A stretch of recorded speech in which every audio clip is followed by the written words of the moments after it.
بسم الله الرحمن الرحيم كتاب أنزلناه إليك مبارك ليدبروا آياته وليتذكر أولو الألباب.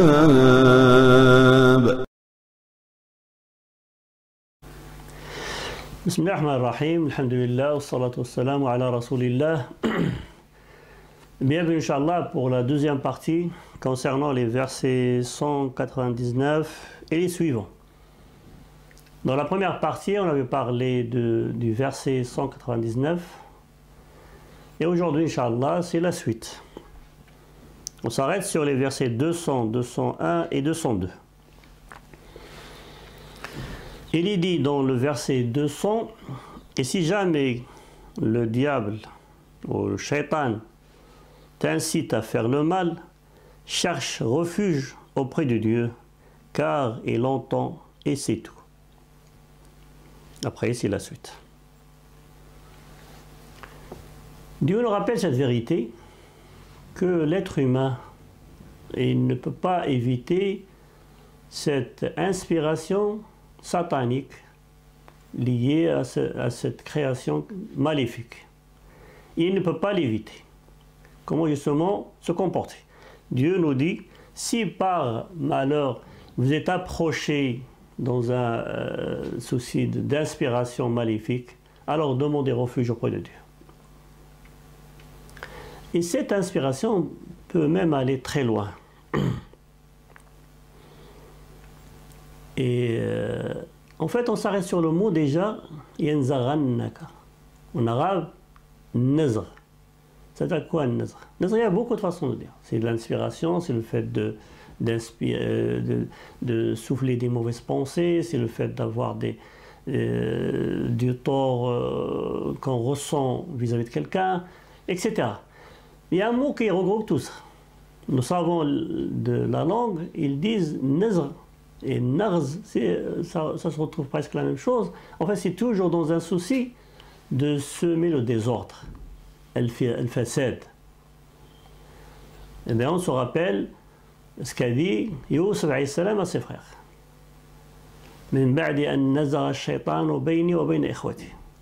Après que Shaitan voulait semer une situation de désordre entre moi et mes frères. Dieu nous dit quand même le remède.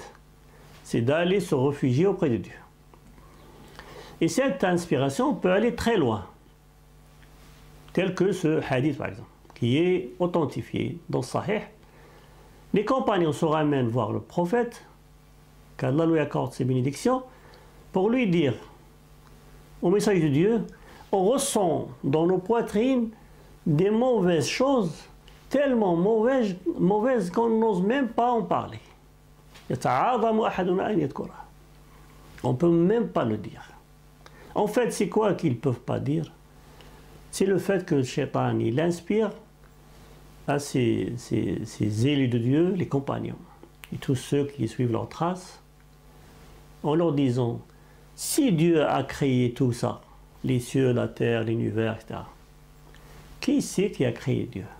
Vous imaginez que c'est une très grande mauvaise pensée.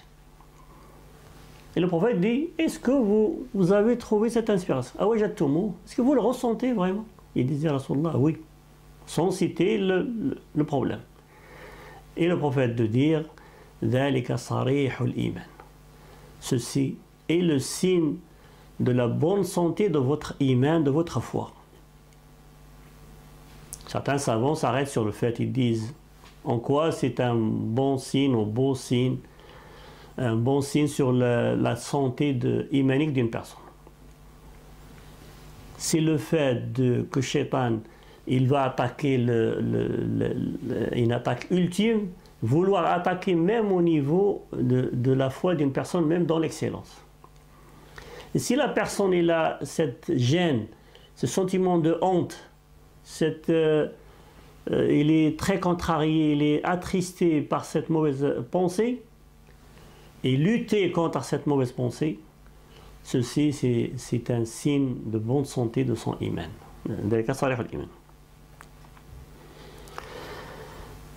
Et Dieu de dire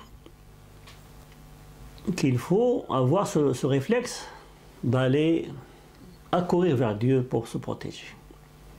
Et pour montrer un petit peu cette course, cette façon de faire, il y a un grand maître musulman qui était assis avec un de ses élèves. Et il lui dit, si un jour tu es attaqué par cette inspiration satanique, comment tu fais? Il a dit, je combats, je lutte, etc. Et l'autre lui dit, et s'il revient? Il dit, je fais de même. Et s'il revient, je fais de même. Et ce maître lui dit, dans ce cas-là, ça va être très long pour toi pour s'en débarrasser.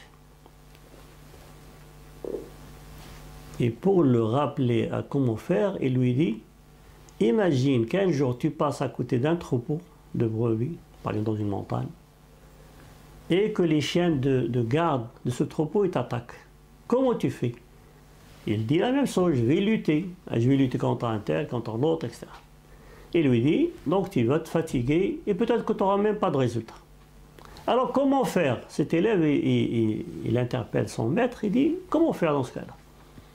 Il lui dit, fais appel au maître de ce troupeau, de ces chiens, et tu seras débarrassé.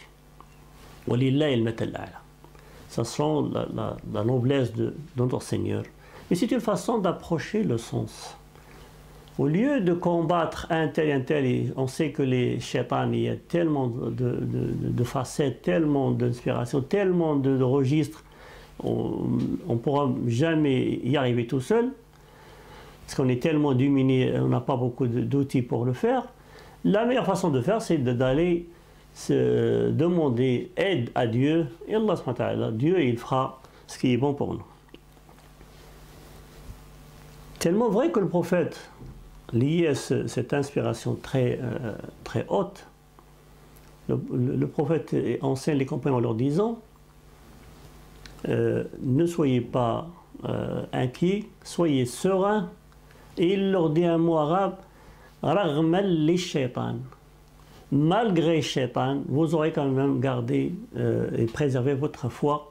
Et il leur lit le verset Inna ibadi laysa laka alayhim sultan. Mes serviteurs, tu n'auras aucun pouvoir sur eux. Et après ce verset, 201 et 202, Dieu nous parle de deux catégories de personnes. Les premiers qui sont liés à Dieu, les choses pour eux sont plus facilitées, et les autres, c'est autre chose. Alors, 201, ça parle de qui?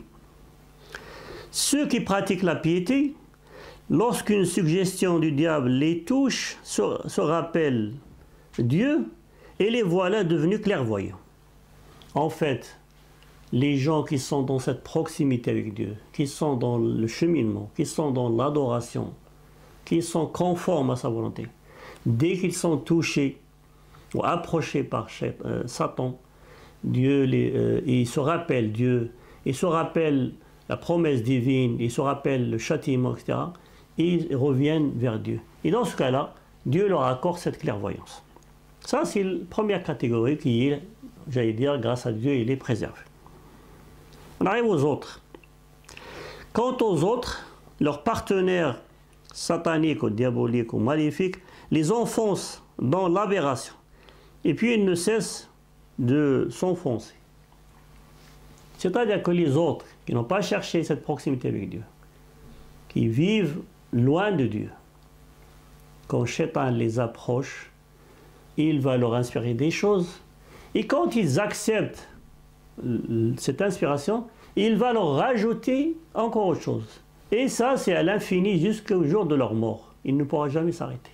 C'est pour ça que vous remarquez que les gens, quand ils ne sont pas dans une situation de cheminement, ils s'enfoncent en fait, ils s'enfoncent. Ils font aujourd'hui une décadence, demain encore une autre décadence, jusqu'à amplifier, ils ne s'arrêtent jamais.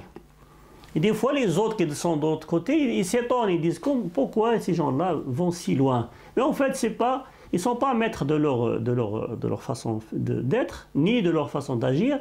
Derrière, il y a des shaitans qui leur inspirent des choses et ils sont en train de s'enfoncer davantage. Que Dieu nous épargne de cette situation très maléfique. Maintenant, si on s'arrêtait, mes frères et sœurs, sur le message, qu'est-ce qu'on pourrait retenir comme message final? Et avant de s'arrêter sur ce message final, je vous invite à ce qu'a fait un élu de Dieu. En l'occurrence, il s'appelle le Hassan, le petit-fils du prophète. Un jour, il y a un homme qui s'appelle Issa ibn Mustalaq et il se ramène à Médine. Quand il arrive à Médine, il demande le foyer de Hassan, radiallahu anhu. Où est-ce qu'il habite? Il arrive jusqu'à chez lui. Quand le Hassan, radiallahu anhu, de la famille du prophète, sort, il voit il a ce qu'on appelle Samt al-Hassan, ça veut dire il a une belle apparence des gens élus de Dieu.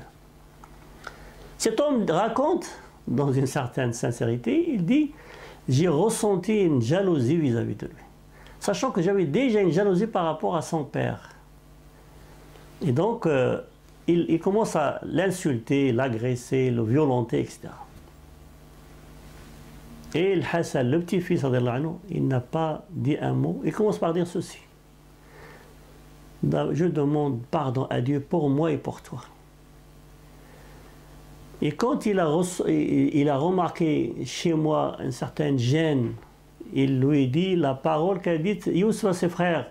Il dit La tatriba alayk, yaghfirullahu lak. Et après il dit mon frère, sois dans la mesure.